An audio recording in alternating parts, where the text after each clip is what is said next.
2024 সালের ৭ জুলাই সরকারি চাকরিতে কোটা বাতিল সহ ৪ দফা দাবিতে উত্তাল হয়ে ওঠে সারা দেশ। বৈষম্য বিরোধী ছাত্র আন্দোলনের ডাকে সারা দেশে পালিত হয় বাংলা ব্লকেট কর্মসূচির প্রথম দিন। আজকে তো ৭ জুলাই, বাংলা ব্লকেট শুরু হয়েছিল গত বছর।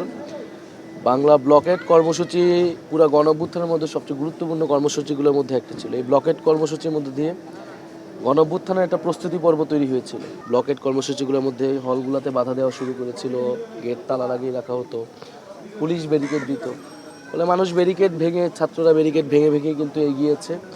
এবং এই ব্লকেট কর্মসূচিতেই যে উদ্দীপনা, যে সাহস ছিল, সেটাই কিন্তু পরবর্তীতে গণভবন যেতে সবাইকে অনুপ্রেরণা দিয়েছে।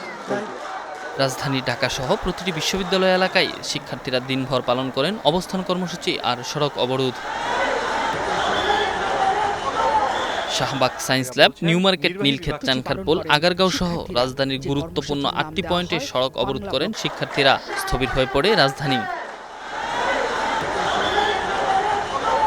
বেলা ২:৩০ থেকে ঢাকা বিশ্ববিদ্যালয়ের বিভিন্ন আবাসিক হল আর বিভাগ থেকে খণ্ড খণ্ড মিছিল এসে জড়ো হয় কেন্দ্রীয় গ্রন্থাগারের সামনে। বিকেল ৩:৩০টার দিকে শাহবাগ অবরোধ করেন শিক্ষার্থীরা। রাজশাহী বিশ্ববিদ্যালয়ের শিক্ষার্থীরা পথনাটক, কবিতা আর গানে গানে জানিয়ে দেন ব্যতিক্রমী প্রতিবাদ। জাহাঙ্গীরনগর, চট্টগ্রাম, ইসলামী বিশ্ববিদ্যালয়, দিনাজপুর, গোপালগঞ্জ সবখানেই একই দাবিতে মুখরিত ছিল ক্যাম্পাস।